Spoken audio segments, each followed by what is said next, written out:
Good morning, everyone, friends, family, video subscribers, all my gang. It's John Michael. Today is February the 7th, 2017. We're flying right through the month of February. We're in the second week. The weather here is really peculiar. We've had a front come through. It was 31 over the weekend. Yesterday it was in the 70s, and now it's in the upper 70s. Of course, there's thunder, lightning, and a lot of stormy activity going on.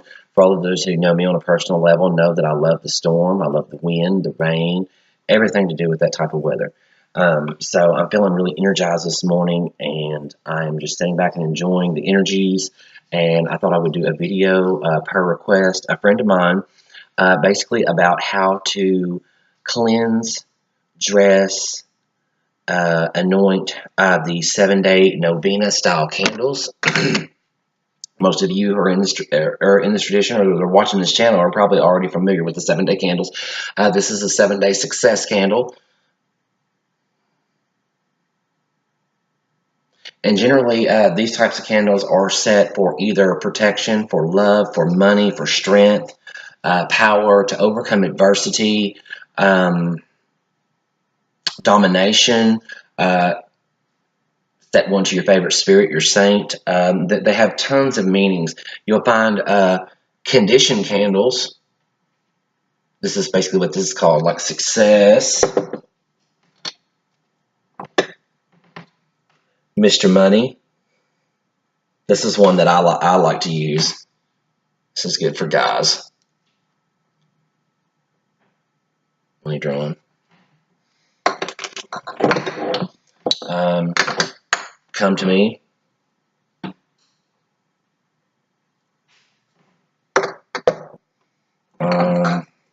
Another Monday candle, the Horn of Plenty. Oh, here comes the rain.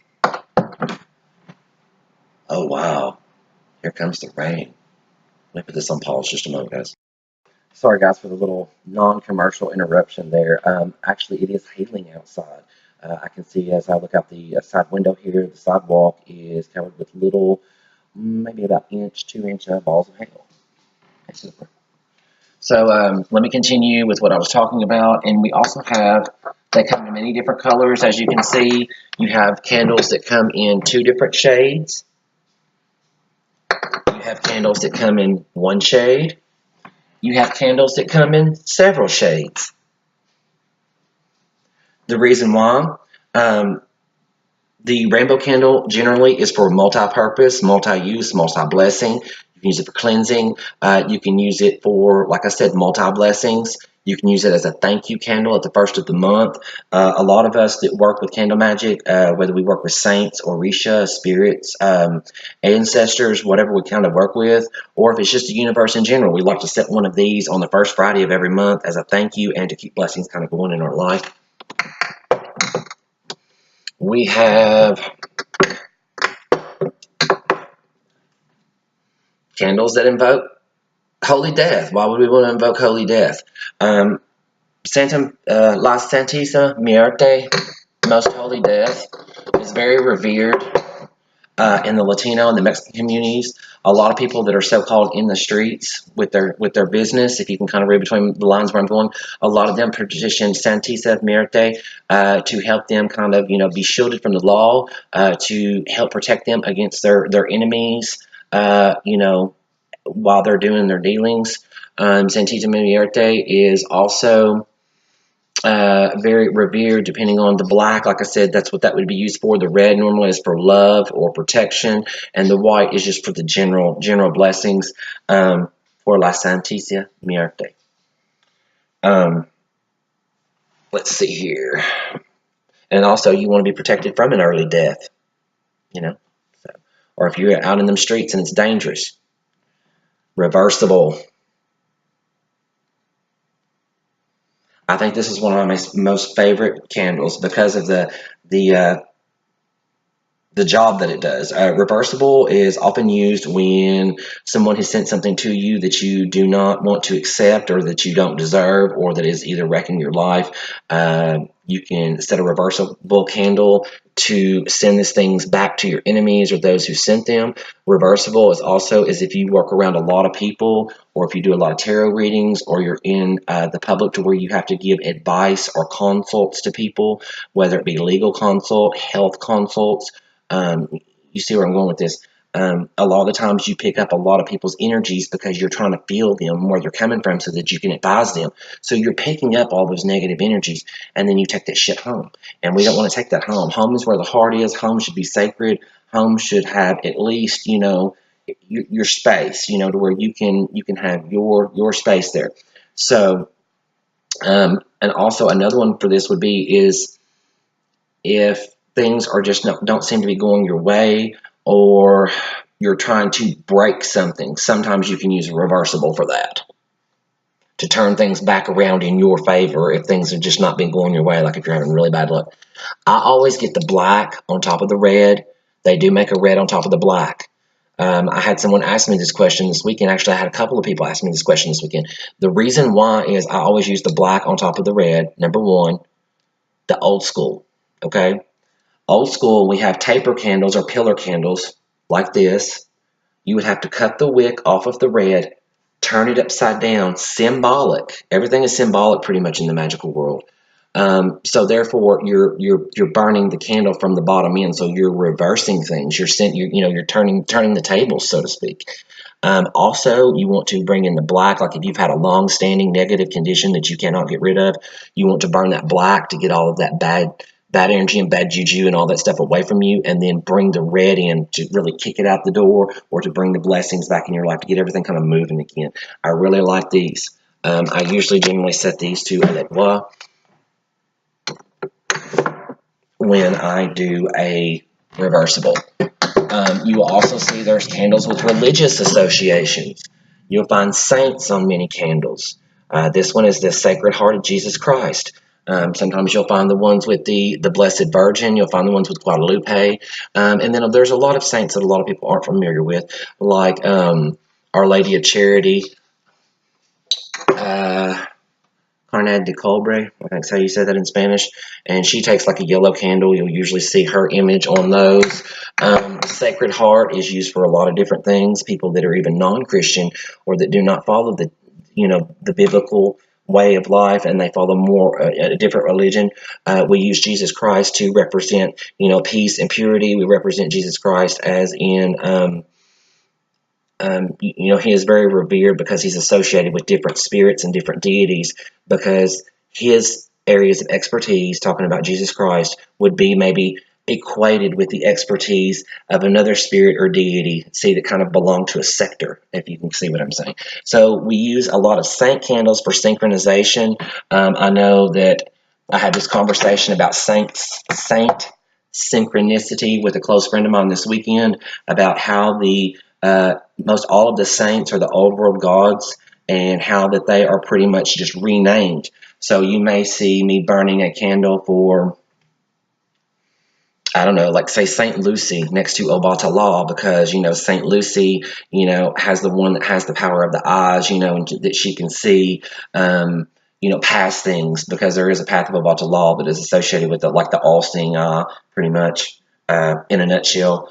I may not be saying that right, so all the Santeros out there don't slaughter me over that, because I know there's a lot of different paths, but that's kind of like the Cliff Notes version, I guess, of what I'm trying to say. And like I said, with like Sacred Heart, or you may have one for, like for some kind of peace, or you have one for, maybe like Saint Martha, and I explained to my friend, I was like, here's the Christian image of Saint Martha, here's the like the African or the one that we use in the diaspora, and I'm like, see, they kind of like they're kind of like the same, we use these for protection, we use these for domination. So that's kind of a little quick spiel about introducing some of the candles. I do also sometimes get clear candles and do my own markings on those.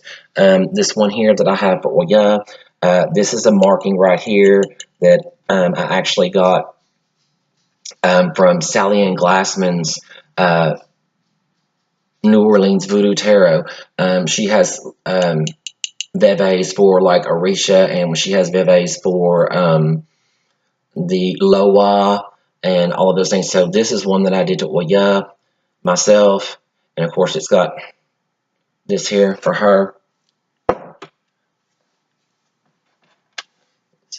Next, we're going to cover dressing, cleansing, dressing, and anointing candles.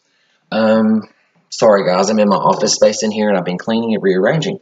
This was Florida Water Cologne, Agua Florita. This is maybe from like the early 1800s, mid 1800s, and they used this pretty much as like an aftershave, or they added this to the bath to kind of help perfume the water. This was pretty much, revered as a toiletry water, if you will. It has like a lot of essences of like bergamot and clove. It has like some citrus, I think, in there, cinnamon. I may be leaving some ingredients out or maybe adding some in there, but that's pretty much what it's like. It's got a very distinctive smell. When you smell Florida water, you know what you're smelling instantly. When I smell this, it reminds me of, the old South, like around like years ago when I first went to New Orleans, when I was a teenager. I remember smelling Florida water there. Any of the so-called botanicas that I've been in, anything that's like spiritual to me, as soon as I smell the Florida water, it's like instantly, I'm in that mindset of wanting to do workings. A lot of people use this for cleansing their person. They use it for cleansing their home. I also know people that actually set a cap full of this. They put a cap full of this like in a big basin of water, and they add what's called an anil, a bluing ball, and it makes the water blue. And a lot of people set this outside of their homes to keep evil away and attract good luck. A lot of people use this. They have this in the entryway of their home, kind of like as a wash. A lot of times when you're going to a spiritual misa, or you're going to like a gathering of experienced spiritual people, a lot of times they will have things like that set in. So when you come into the home or into the place where everything's going to be held, you're wiping all of that crap off of you. When it's kind of like sterilizing yourself before you go into surgery. So I really, really like the Florida water. This is pretty much one that I keep on hand and that I use all the time. So, when we talk about dressing and anointing the candles, okay, first of all, you got to figure out what kind of candle that you want, and I'm going to just do this as a kind of like a generic version. We're going to have a success candle here, and I purchased most of my candles at Ebo's Spiritual Supply in Memphis, 1331, down there in Midtown Memphis on Madison Avenue. Debbie, Kevin, and the gang are very experienced. They've been there for almost as many years as I am old. And Debbie is the owner and proprietor, and she is a dear friend of mine. I trust her implicitly and the staff implicitly, because I don't believe that she would have anyone there that would misrepresent what she's worked so hard to build over the years. You see all different walks of people, walks of life, walks of religion. It is one of the largest root sellers there in Memphis, so guys, go check it out. Like I said, this is the one that I picked up over the weekend when I was in Memphis. This is a success candle. Basically, I like success candles because you can use them basically for anything. It's just to keep general success going, whatever that you're aiming for, whether you're trying to break old habits, whether you're trying to start up a new business, whether you're trying to get someone to notice you, whether you are trying to, whatever you're trying to do. That's one reason I like a success candle. It's pretty much, it's very blanket, I guess is what I say. Blanket means it covers a lot of different areas. So we have our success candle. So we are going to do a success candle just to kind of keep everything in balance. We want to keep our money coming in. We want to keep all of those who keep us on a pedestal, to keep us on the pedestal. We want to make sure that we have all of our bills paid, our needs and our wants fulfilled, all of the things, pretty much that make life worth living here. So we're going to take our success candle and we're going to take our Florida water. Normally I say a prayer or I command what I am doing. You're going to hold it right here, so you just get a few little drops, and you're going to wipe away all negative energies that may have been placed on this candle during making, during shipping or handling.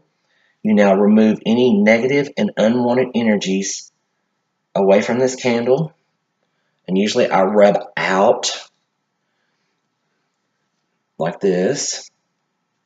And then a lot of times I'll take another little piece here, and then I'll go back and I will bless this candle.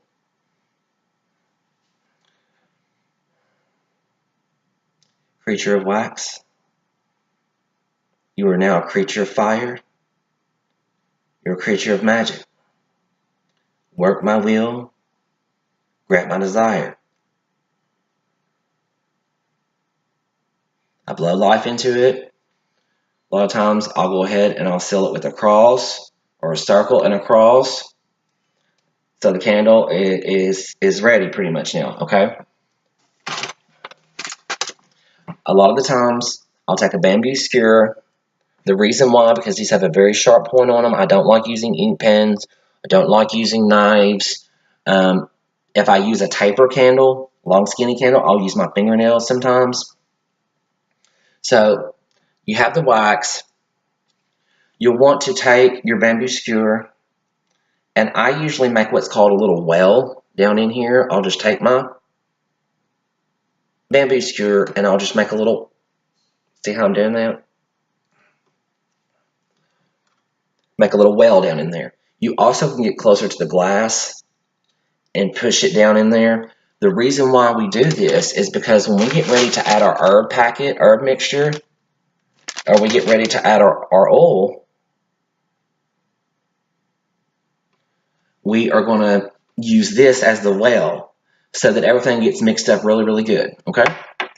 After that we do this, we go ahead, we restate our affirmation, you know, what we're trying to do, what we're trying to bring in. We use our command or restate our affirmation, like I said. Name papers. This was another one that was brought up to me. And I'm trying to do this in a really quick, like maybe 20-minute segment, guys. I should have probably done it in parts. But basically, I use brown paper bag. I don't have any here on hand, I don't think. So we are going to use this lucky lotto ticket that I have here. And that's another video. We are going to take the paper bag. A lot of people rip it out very easily, whether they're bringing something to them or they're sending something away. Of course, is the way you turn your name paper. If you are a seasoned witch and you are using something to sweeten somebody, you can use the inside of a sugar bag. That's another video.